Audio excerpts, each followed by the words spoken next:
오늘은 소아시아 7교회 중에 7번째 마지막 교회인 라오디게아 교회입니다. 라오디게아 교회는요, 사대교회와 마찬가지로 칭찬이 없는 교회입니다. 이 교회를 통해서 이제 우리의 삶을 진단해보고, 또한 칭찬이 없지만 이것을 우리가 부정적으로 받아들이는 것이 아닌 주님의 은혜임을 기억하고 감사함으로 받는 귀한 시간이 되기 원합니다. 하나님은 이제 라오디게아 교회에게 이렇게 말씀하십니다. 우리가 잘 아는 구절이죠. 내 행위를 아노니 내가 차지도 아니하고 뜨겁지도 아니하노니 내가 차든지 뜨겁든지 하기를 원하노라, 이렇게 말씀하세요. 이 본문은 우리가 참 어렸을 때부터 정말 많이 들었던 본문이었던 것 같아요. 여기서 이제 이 차거나 뜨겁기도 하기를 원한다라고 말씀하는 건요, 지역적 특징을 좀 이해하는 게 중요합니다. 오늘 본문에 보면요, 이 차다, 뜨겁다와 함께 금, 흰옷, 안약 이런 게 나오는데요. 라오디게아 지역은요, 금융 도시로서 부한 도시였습니다. 그래서 우리가 이제 앞에서 살펴보았던 이제 빌라델비아 이런 교회 같은 경우에는 지진으로 인하여서 로마 세금을 5년 동안 감면받은 일이 있었죠. 근데 라오디게아 교회는 AD 60년에 지진이 일어났는데, 여기는 이제 빌라델비아 교회와 다르게 로마가 도움을 준다고 했지만 그것을 거부한 지역입니다. 왜 그랬냐면은 금융도시로서 자체적으로 충분히 복구할 만한 능력이 되는 도시였기 때문이요. 그만큼 진짜 돈이 많은 지역이다, 이렇게 좀 볼 수 있고요. 그리고 옷이 유명했고 의학이 유명한 도시였어요. 병원이 많은 지역이었던 거죠. 사대교회가 이제 돈이 많고 살기 좋은 울산과 같은 지역이다. 제가 예전에 한번 이런 표현을 했었는데요. 라오디게아는 상권이 발달되고 병원이 많은 어디일까요? 인천? 제가 인천을 잘 모릅니다. 예. 서울과 같은 어쨌든 그런 대도시의 느낌이 많습니다. 요즘에 지방에 병원이 없어서 걱정이잖아요. 근데 라오디게아는 그런 걱정을 하지 않아도 되는 지역이었어요. 정말 너무나도 완벽한 지역이었던 거죠. 근데 여기서 이제 이 지역에 없는 것이 하나 있었습니다. 부족한 것이 하나 있었는데요. 그것이 바로 무엇이냐면은 물이었어요. 물이 없는 도시. 예. 라오디게아는 물이 없어가지고 이 라오디게아 옆에 있다고 해서 굉장히 가까운 건 아니고 한 10km 떨어진 데니질리라는 그 도시로부터 물을 받아야지 살 수 있는 도시였습니다. 그래서 돌로 만든 파이프를 통해서 물을 운반하였는데요. 이게 10km의 이 파이프, 돌로 만든 파이프에서 물이 이동되면은 아무리 뜨거운 물이라 할지라도 도착해 버리면 어떻게 될까요? 예, 식어버리겠죠. 그리고 그 식은 물을 먹으면 어떻게 되냐? 토를 했다고 해요. 물토를 했다고 하는데, 오늘 본문에서 내가 너를 토하여 버리리라 라고 하는 것도 이러한 배경 가운데 이제 있는 거예요. 이러한 배경 가운데서 이제 주님은 말씀하신 거죠. 내 행위를 보니까 너는 히에라볼리에 있는 온수처럼 치료용으로도 사용할 수도 없고, 골로새 지역에 있는 냉수처럼 식용으로도 사용할 수 없는 미지근한 그런 쓸데없는 토해버릴 수밖에 없는 교회가 되었구나 라고 하는 것이 바로 오늘 라오디게아 교회의 평가인 겁니다. 그러면은 왜 이 라오디게아 교회가 이렇게 되었을까라고 했을 때는요, 이 배경을 알기 위해서는 골로새서를 보면 좋은데요. 이 골로새서에 보면은 라오디게아 교회가 등장해요. 골로새서 4장 16절에 이 편지를 너희에게서 읽은 후에 라오디게아 교회에게도 읽게 하고, 또 라오디게아로부터 오는 편지를 너희도 읽으라, 이렇게 돼 있어요. 여러분, 여기서 너희에게 준 편지를 라오디게아도 읽고 라오디게아에게 준 편지를 너희도 읽으라고 하는 것은 이 두 교회가 같은 문제점을 가지고 있다는 것을 의미하는 거예요. 맞죠? 네. 자, 그러면은 이게 뭘까라고 했을 때 골로새서 3장 5절에 보면은 그러므로 땅에 있는 지체를 죽이라, 곧 음란과 부정과 사욕과 악한 정욕과 탐심이니 탐심은 곧 우상숭배니라 이렇게 되어 있습니다. 여기서 말하는 이 5가지는요. 성적인 것과 관련되어 있습니다. 성적인 것. 이제 라오디게아 지역은요. 제가 앞에서 돈이 많다고 하지 않았습니까? 그리고 옷이 유명하다고 했어요. 이것은요. 두아디라 지역처럼 상업이 많이 발달되어 있다는 것을 의미해요. 그리고 상업이 많이 발달되어 있다는 것은 그 안에 뭐가 존재한다? 바로 상업 길드가 존재한다 이렇게 얘기했던 거죠. 여러분 두아디라 교회에서 그 상업 길드의 문제 혹시 기억나십니까? 두아디라가 상업 길드 안에서 행했던 게 무엇입니까? 바로 자신들의 이득을 위해서 이방신에게 제사를 지내는 것을 바로 두아디라 지역에서 벌어진 일들이었죠. 근데 이 라오디게아 교회가요, 두아디라 교회처럼 똑같이 이 길드 문화를 받아들였던 것 같아요. 그리고 그 길드 문화를 받아들임으로 이 라오디게아 지역에는 제우스 신을 믿었었는데 이 제우스 신전에 들어가서 여선지자들과 성적인 음행을 하는 이런 문제를 저질렀던 거죠. 그리고 이들은요 그런 음란한 관계 가운데서요 전혀 죄책감이 없었고 그 가운데서 길드 안에서 거짓과 속임으로 계속해서 부당한 이득을 취했던 것 이것이 바로 라오디게아 교회의 문제였습니다. 그리고 여기서 이제 두아디라 지역과 조금 다른 부분은 무엇이냐면요. 그들은 자신의 신앙이 가난함에도 불구하고 자신이 부자인 것을 자랑하며 살았는데 왜 자신이 부자인 것을 자랑했냐면은 자신들의 이 물질적인 복이 자신이 아닌 하나님께로부터 왔다고 생각했기 때문이에요. 여러분 이것은 굉장히 놀라운 겁니다. 세상에서 아무렇지 않게 죄를 짓고 있어요. 그리고 그 죄를 짐으로 인하여서 그리고 성적인 간음을 통하여서 길드 안에서 유익을 누르고 돈을 계속 수급했을 거예요. 근데 정작 입에서 나오는 말은 뭐예요? 내가 이렇게 잘 살 수 있는 것은 다 주님께서 나를 돌봐주셨기 때문이야. 이런 이야기를 한다는 거죠. 여러분 이러한 이야기는요. 라오디게아 교회만의 문제는 아니었습니다. 성경을 보면요. 똑같은 사건들이 많이 나와요. 호세아 12장에도 나오고요. 스가랴 11장에도 등장하는데요. 이 라오디게아 교회 그다음에 호세아, 스가랴에 나오는 사람들의 공통적인 특징이 뭐냐면은 바로 이방신을 숭배함으로 이득을 취했고 그 이방신을 숭배함으로 오는 그 이익이 하나님으로부터 왔다고 생각하는 것. 즉 이 라오디게아 교회의 문제는 뭐냐면은 종교 혼합주의입니다. 종교 혼합주의.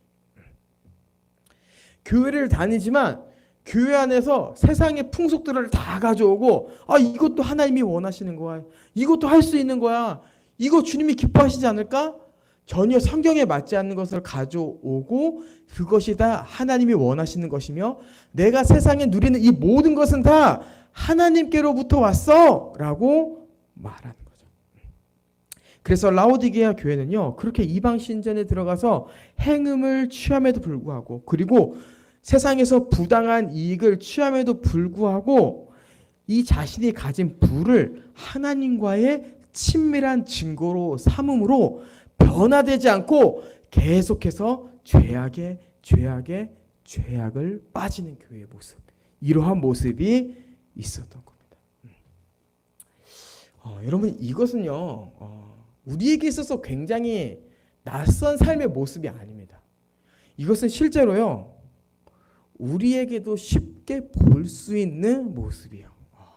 어떤 모습일까요? 바로 하나님과 실제적인 친밀한 교제가 없지만 내가 세상에 평안히 살고 있는 것은 하나님이 여전히 나를 사랑한다는 증거야 라고 생각하고 회개하지 않고 바꾸려고 하지 않고 거룩하게 살려고 하지 않는 것. 이게 바로 이 시대의 라오디게아 교회인 거예요. 나 세상에서 아무 어려움을 안 당하네. 나 이 정도 신앙생활 해도 괜찮구나. 내가 세상에서 부족함이 없이 살아가네. 주님께 기도하지 않아도 괜찮구나. 내가 열심히 신앙생활 하지 않아도 괜찮겠네.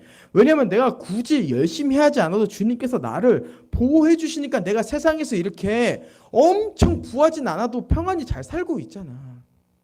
여러분, 이게 결국에 우리 가운데 볼 수 있는 모습 아닙니까? 핵심은 뭡니까?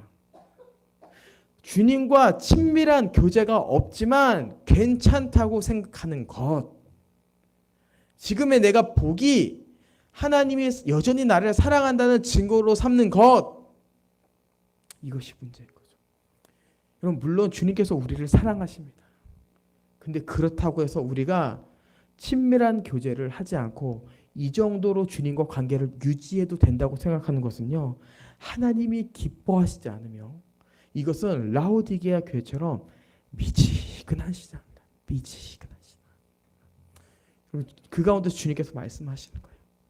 너가 뜨겁지도 않고 차지도 않고 미지근한다면 내가 너를 토하여 버리겠다 라고 말씀하시는 거죠. 근데 그리고 나서 주님께서 그냥 토하여 버리겠다 이렇게 얘기하지 않고 라오디게아 교회를 사랑하는 마음으로 이제 말씀하시는 것이 있습니다. 자, 18절인데요. 제가 한번 읽어드릴게요. 내가 너를 권하노니 내게서 불로 연단한 금을 사서 부요하게 하고 흰옷을 사서 입어 벌거벗은 수치를 보이지 않게 하고 안약을 사서 눈에 발라 보게 하라 이렇게 되어 있어요. 여러분, 제가 아까 지역적 특징을 말할 때 금용도시, 옷이 유명하고 의학이 발달된 도시다 이렇게 얘기하지 않았습니까? 그들은 누구보다 금이 많고 누구보다 옷이 많고 누구보다 이 약이 많았어요. 근데 주님께서 이것을 반전으로 사용하여서 이제 뭐라고 얘기해요? 너는 실제로 금이 없어. 너는 실제로 옷이 없어. 너에겐 실제로 안약이 없어. 그것을 사라라고 말씀하시는 거죠. 자, 그렇다면 여기서 말하는 금은 무엇이냐라고 했을 때 바로 세상적인 부요가 아닌 성도의 정결한 삶을 말합니다. 성도의 정결한 삶. 라오디게아 교회에게 필요한 것은 바로 성도의 정결한 삶인 거죠. 그리고 흰옷은 바로 죄의 수치가 없는 성도의 영광스러운 모습. 너가 세상 가운데서 세상 사람들과 구별되지 않고 살아가며 그 이방신에게 들어가서 행음하는 그 모든 것이 바로 성도의 영광을 잃어버린 모습이구나 라고 얘기하면서 영광을 되찾아라, 흰옷을 사라 라고 말씀하시는 거죠. 그리고 안약은 바로 뭘 것 같아요? 안약은 보게 하는 거죠. 영적인 분별력을 얘기해요. 이 복이 세상으로부터 온 건지 아니면 진짜 나로부터 온 건지 똑똑히 기억해. 이방 신에 있던 걸 다 가져와서 다 주님의 복이라고 말하지 말고 정신 차려라고 말하고 있는 거죠. 이 라오디게 교회의 모습 안에 거룩하게 살지 못하는 것, 영광을 잃어버린 것, 분별력을 잃어버려 세상에 누리는 것을 하나님의 복이라 착각하고 있는 이러한 부분에 있어서 주님께서 사랑으로 권면하고 계신 거예요. 그리고 살아라고 분명하게 명령하시는 거죠. 여러분, 여기서 살아라고 하는 것은요, 이 세 가지를 어떠한 무엇을 지불했을 때 살 수 있다, 너가 어떻게 하면 내가 줄게 라고 하는 그런 의미가 아닙니다. 여기서 살아라고 명령하는 것은 즉각적으로 행동으로 옮길 것을 촉구하는 내용이에요. 그만큼 라오디게아 교회는요, 심각한 수준이었어요. 바로 즉각적인 행동을 고치지 않으면 얘들이 이제 망하겠구나라고 하는 그러한 상황 가운데서 주님께서 분명하게 말씀하시는 거죠. 너의 그 미지근한 신앙 버려버리고 성도의 정결한 삶과 영광과 분별력을 회복하여 너가 내 앞에 서길 원한다 라고 강력하게 말씀하시는 주님의 권면이 담긴 겁니다. 아멘.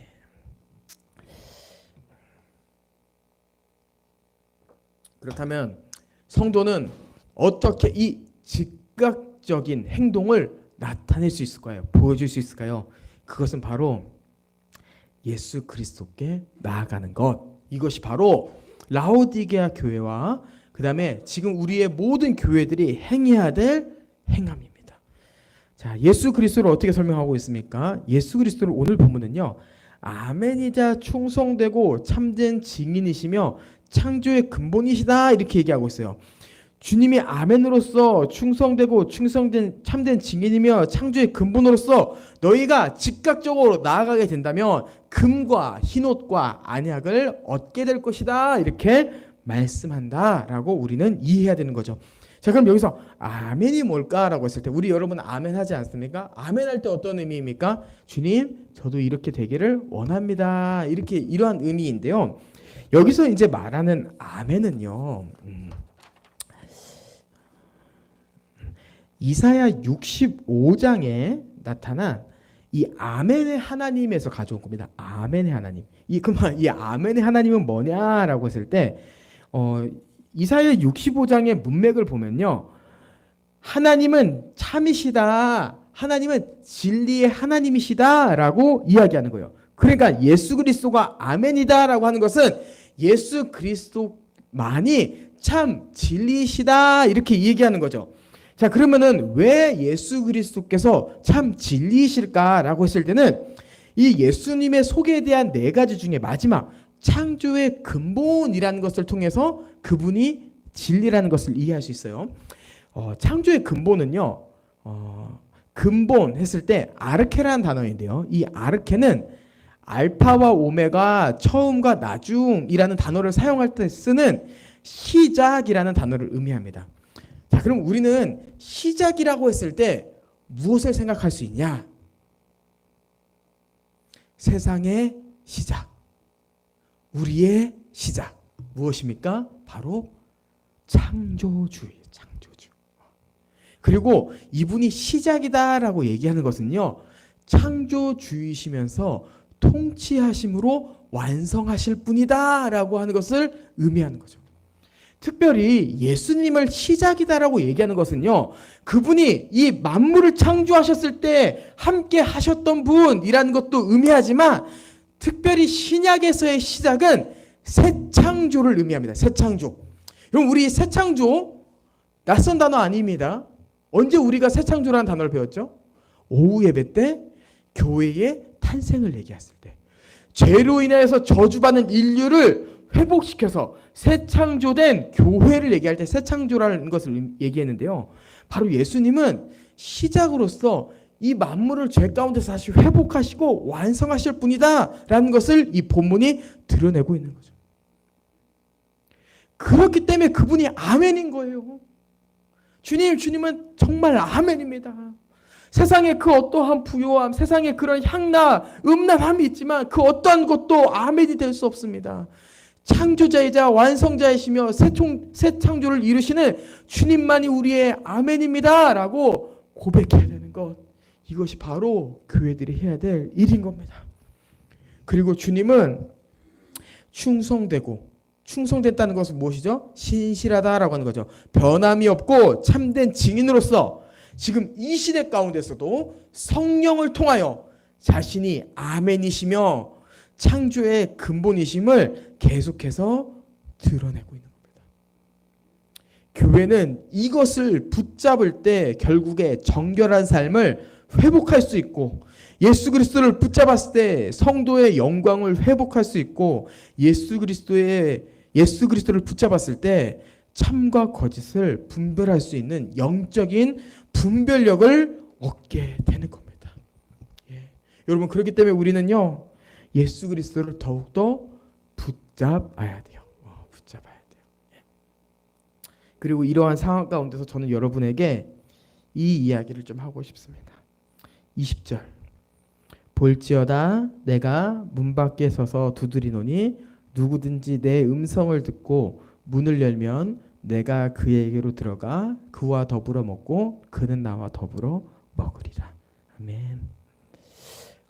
여러분, 저는요 이 본문을 처음에 문맥과 상관없이 이해했을 때는요 어떻게 이해했냐면, 내가 위로가 필요할 때 내 마음의 집에 찾아오셔서 나를 위로하시는 분, 내가 어떤 필요가 있을 때 주님께서 찾아오셔서 내 필요를 채워주시는 분, 그래서 우리가 필요할 때 문만 열면 들어오셔서 우리와 함께 하시는 분으로 여러분 저는 이해했었습니다. 근데 이 본문은요, 그러한 본문이 아니었어요. 내가 필요할 때 들어와야 되는 예수님이 아니라요, 이 라오디게아 교회의 상황을 봤을 때 이 예수님께서 문 밖에 서서 두드리는 것은요, 3시에 택배가 도착했네, 9시에 택배가 도착했네, 이게 아니라 주님은 계속 두드리는 거예요. 계속.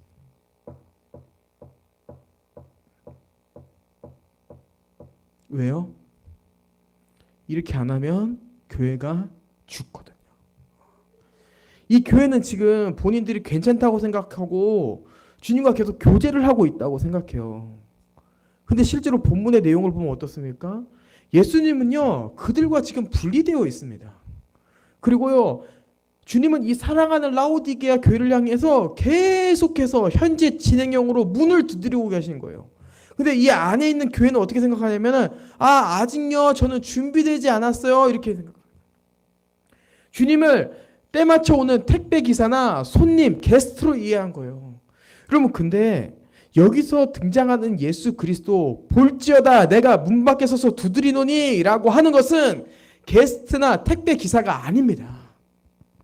실제로 이 본문에 나타난 이 문을 두드린다는 것은요, 주인이 자신의 집에 도착한 거예요. 그래서 어떻게 해요? 문 열어줘. 내 집에 내가 도착했어. 그러면은 그 안에 있던 종은 주인님 오셨습니까? 하고 문을 열고 주인을 맞이하는 것, 이 장면입니다. 근데 교회들이요, 이 모습을 잃어버렸어요. 제가 이 20절 본문을 예전에 잘못 이해했던 것처럼, 주님, 이 집, 이 마음 내 거예요. 내가 필요하다고 말할 때 와주세요. 그리고 내가 마음의 준비가 되지 않았으면 밖에서 잠시 기다리세요 라고 이야기하는 거죠. 바꿔야 됩니다. 그럼 주님께서 우리를 향해 계속해서 놓고 가고 계십니다. 우리는요, 그 놓고 가고 계신 주님의 문을 열어야 돼요. 왜? 그와 더불어 먹을 때 우리가 살기 때문에. 여러분, 저는 조집사님의 대표 기도를 들으면서 참 너무 마음이 좋았어요. 설교를 시작하기 전에 마음이 따뜻해졌어요. 왜? 성도가 느끼는 건 그거예요. 세상에서 주님, 우리가 주님이 없이는 살 수 없는 존재이군요 라는 것을 생각하는 게 성도인 겁니다. 그냥 세상에서 마음껏 죄짓고 살아가다가 난 주님의 은혜로 살아가는 거야. 오늘도 교회 와서 예배드리고 있어. 이게 성도가 아니라 교회나 세상이나 구분 없이 예수 그리스도의 그 노크 소리를 듣고 주님 들어오십시오. 내가 주님과 함께 더불어 먹기를 원합니다. 라고 고백하는 것이 바로 성도의 삶이기 때문이죠. 여러분, 이 본문은 여러분들뿐만 아니라 목회자인 저에게도 굉장히 충격적인 본문이었습니다. 나의 삶은 어떤가? 우리의 삶은 정말 주님과 교제하고 있는가? 친밀한 교제가 없음에도 불구하고 주님이 나를 여전히 사랑하신다는 그 생각으로 미지근하게 살아가고 있지 않은가라고 보는 거죠. 여러분, 우리가 세상이 주는 자극적인 것은 우리 삶에 없을지 모르지만 정말 아멘이신 창조의 근본 되신 그 예수 그리스도 안에서 참된 안식이 무엇인지를 깊게 경험하고 매일매일 주님과 경험함으로 주님이 주시고자 하는 평안을 완벽하게 누리는 우리 모든 의회나무 교회 성도님들 되시길 주님의 이름으로 축복합니다. 아멘.